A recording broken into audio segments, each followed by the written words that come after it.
అప్పుల బాధలు వెంటాడుతున్నాయా? అయితే 6 JVR వారి జాతిరత్నాలు ధరించండి. వెల్కమ్ బ్యాక్ టు మనం టీవీ. నేను మీ పవన్ బెస్వాడ. చాలామంది రాగి జావ ఆరోగ్యానికి మేలు చేస్తుందని ప్రతిరోజు తీసుకుంటారు.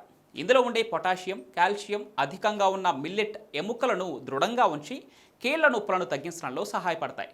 అయితే ఈ రాగుల వల్ల లాభాలే కాదు, నష్టాలు కూడా చాలా ఉన్నాయి. అవేంటో ఇప్పుడు తెలుసుకుందాం. కొంతమంది రాగి జావ ఉదయం తాగలేని వారు రాత్రిపూట తాగుతూ ఉంటారు. అలా రాత్రిళ్ళు తాగడం మంచిది కాదని నిపుణులు చెప్తున్నారు. బరువు పెరగాలని అనుకునేవారు కూడా ఈ రాగి జావను ఎక్కువగా తీసుకోకూడదు. ఎందుకంటే రాగి జావ తాగటం వల్ల బరువు తగ్గే అవకాశమే ఎక్కువ. అయితే కొందరు ఆరోగ్యానికి మంచిది కదా అని ఎక్కువగా రాగి జావను తాగుతూ ఉంటారు. ఇలా అధికంగా తీసుకోవడం వల్ల కూడా కడుపు ఉబ్బరం, గ్యాస్, డయేరియా వంటి సమస్యలు వచ్చే అవకాశం కూడా ఉందని నిపుణులు చెప్తున్నారు. అయితే ఈ సమస్య అందరిలో ఉండకపోవచ్చు. ముఖ్యంగా మూత్రపిండాల్లో రాళ్ళు, మూత్ర విసర్జన సమస్యలు ఉన్నవారు రాగి జావకు దూరంగా ఉంటేనే మంచిదని వైద్య నిపుణులు సూచిస్తున్నారు.